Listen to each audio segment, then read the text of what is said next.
então a siembra, aquilo que nós amamos, semear, para que a palavra corra, vamos nos atentar para isso, porque isso tem grande valor e poder no meio da igreja. Então você deve ser participante assíduo disso. Baseado lá no livro de Hebreus 12, 14 e 15, olha aqui que coisa tremenda que o Senhor nos mostrou a respeito disso. Ele diz o seguinte: segui a paz com todos. Olha aqui, segui a paz com todos. Diga todos. Todos. Então, você não pode ter inimigo. Quantos tem inimigo aqui? Nós não somos inimigos de ninguém, nós temos paz com todos. E a santificação? O que é a santificação? A palavra diz que santifica-os na verdade. A tua palavra é a verdade. Então a santificação vem pela palavra. Não vem por oração, não vem por jejum, não vem por monte, não vem por isso. Então vem pela palavra. Sem a qual ninguém verá Deus. Então quem vê Deus é quem tem a paz e a santificação pela palavra.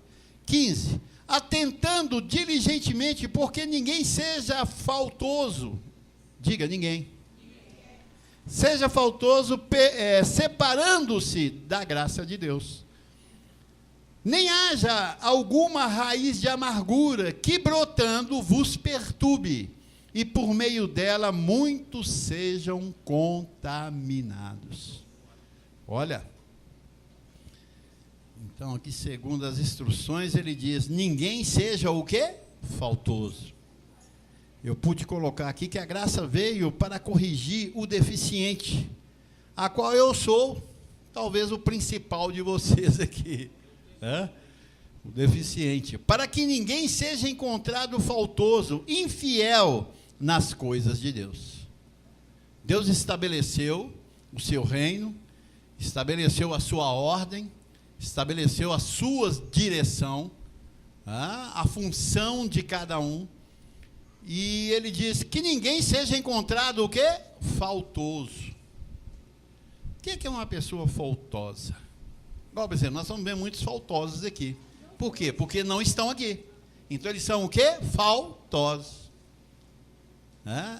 É igual você marca para ir no local, um compromisso, e você não vai, e a pessoa diz, olha, você faltou. Você marca para ir para a aula, né? O professor faz lá a chamada, aí ele coloca na cartilha dele, coloca o quê? Um F ali, né? Faltoso. Aquele que não se apresenta.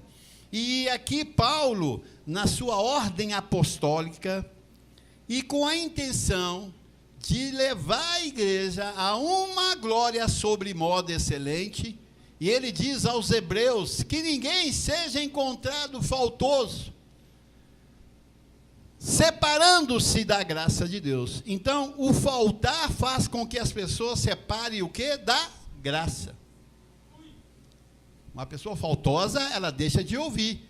Quem deixa de ouvir, tem que ouvir alguma coisa perante o dia, a semana, não tem? E quando você deixa eu de ouvir a graça, eu passo a dar ouvido a vozes estranhas. Porque alguma voz eu e você ouvimos, nós não paramos de ouvir, continuamos ouvindo. E a ovelha, é o que diz lá em João 10, 27, ele não diz? As minhas ovelhas, o que elas fazem? Ouvem a minha voz. Eu as conheço e elas me seguem. E jamais darão ouvido a vozes estranhas.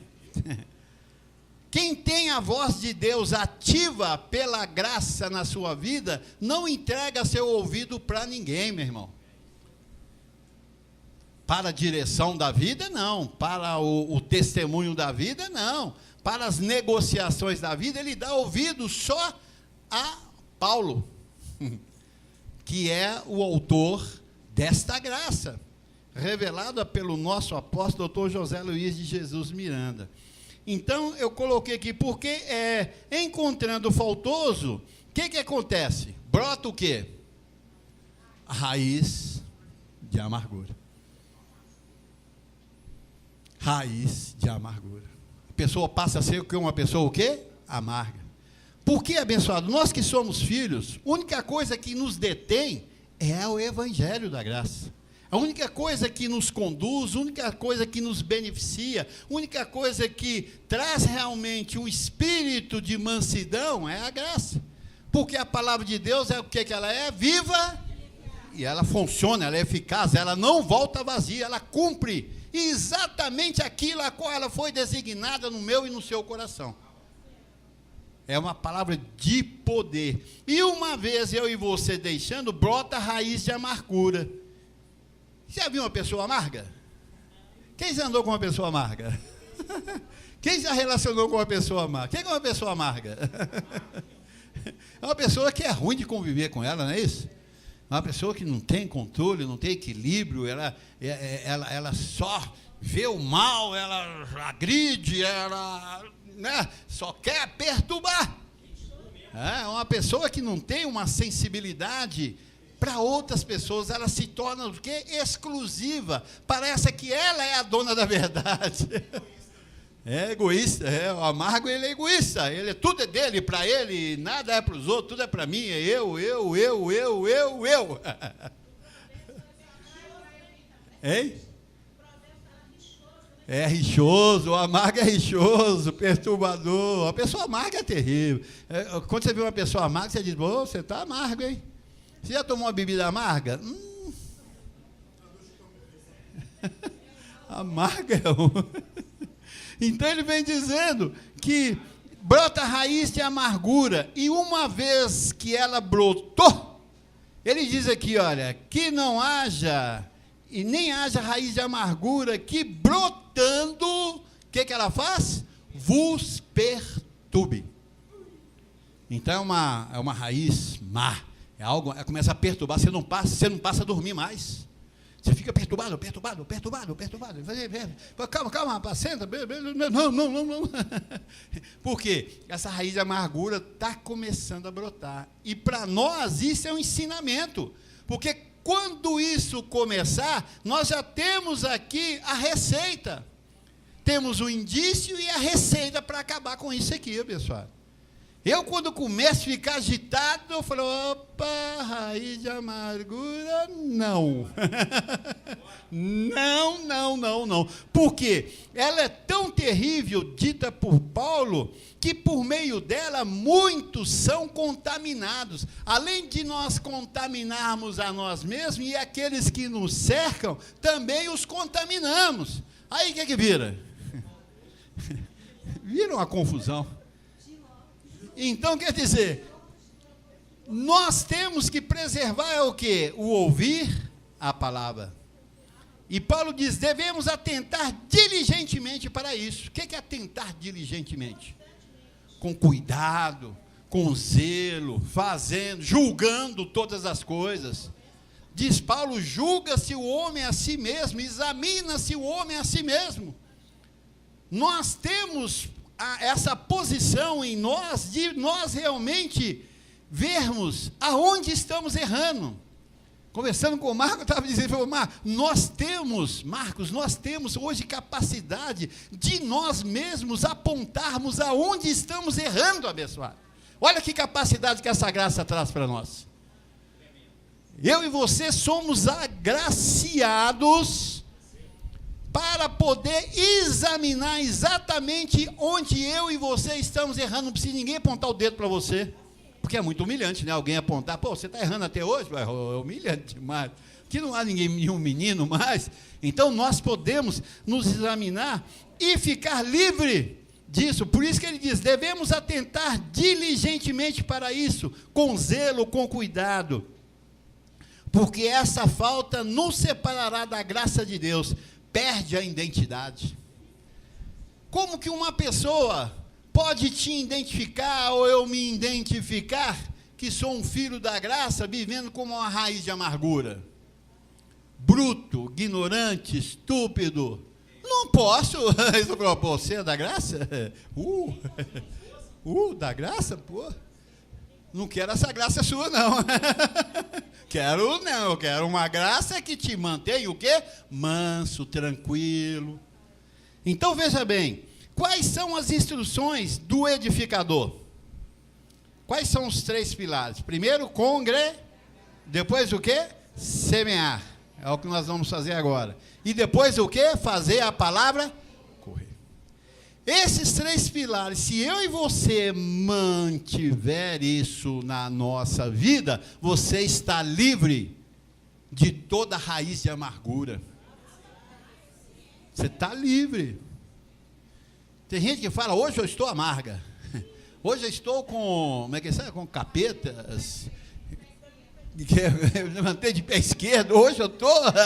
Não é assim, pessoal? Hoje eu estou. Para com isso, abençoado. Isso não pode existir mais na sua fala. Porque quando isso vier na sua mente, o que você faz? Rechaço. Sou um abençoado, um perfeito, um completo. Manso, tranquilo, espírito manso e tranquilo. Ele sabe como administrar a sua situação. Assim é? Então, esses três pilares, instruções que o edificador deixou para nós, precisamos ativá-la. Agora estamos, o quê? Semeando. É o momento de semear. Ninguém seja encontrado faltoso, não é assim? Atentando diligentemente, porque ninguém seja faltoso, separando-se da graça de Deus. E o semear está onde? Na graça. Não está lá em Coríntios 9, não diz? Aquele que semeia pouco, pouco ceifará, o que semeia com abundância, com fartura, há de ceifar. Que Deus dá semente ao que semeia. Então pronto, está na graça. Você não pode ser faltoso a isso aqui. Porque senão vai entrar raiz de amargura. Que brotando vai te perturbar. Muitas vezes a pessoa está perturbada e nem sabe por quê. Porque está encontrando faltoso diante dessa graça. Então eu e você precisamos de nos atentar para isso. Paulo diz aqui em Hebreus mesmo, 2:1, ele diz, apegando as palavras ouvidas, as verdades ouvidas, para que jamais dela nos desviemos. Nós não podemos desviar dessa graça, porque uma vez desviados dela, seremos encontrados faltosos diante de quem? Os anjos. É igual nós falamos semana passada, né? Que Paulo diz, o que eu quero é que vocês sejam encontrados com crédito com Deus. Porque eu não procuro donativo. Nós não procuramos donativo aqui. Aqui nós não maquinamos com ninguém dinheiro. Você já viu? Eu maquinando com você, não, vem cá, você tem que dar tanto, pá. Não, eu não maquino com isso. Aqui quem tem que resolver isso é você, não sou eu. Você que vai se encontrar faltoso ou não diante do Senhor, e você que vai definir a sua vida com o Senhor, não sou eu. Minha função é pregar, ensinar a verdade e deixar que você decida estar bem ou estar mal com o Senhor. Então nós devemos semear, porque isso vai nos apresentar diante do Senhor e dos anjos como não faltosos. Como nós falamos, julga o homem a si mesmo e prova se estais na fé. É uma atitude de fé. Semear é uma atitude de fé. Você recebe, abençoado? Vamos ficar de pé então e vamos, com obediência a essa graça, com temor reverente a essa graça, nós vamos fazer a nossa semeadura com temor e tremor. Temor e tremor. Assim é? E eu sei que os anjos que estão vendo a sua atitude fará com que você prospere muito. Quantos recebam isso? Abba, Padre. Diga, Senhor, eu recebo que as tuas palavras são vivas e eficazes na minha mente, e me faz seguir atentamente, diligentemente diante do Senhor, para que não me encontre faltoso, separando deste evangelho da graça do Senhor, para que mal nenhum venha sobre a minha vida. Semeio com sabedoria, com poder, com convicção, e sei que semeando, receberei sem limite, na minha vida, na minha família, nos meus negócios, nos meus relacionamentos, virão em grande proporção, mas como algo bom para mim. Receba sim, Senhor, e assim façamos a nossa semeadura. Abba, Padre.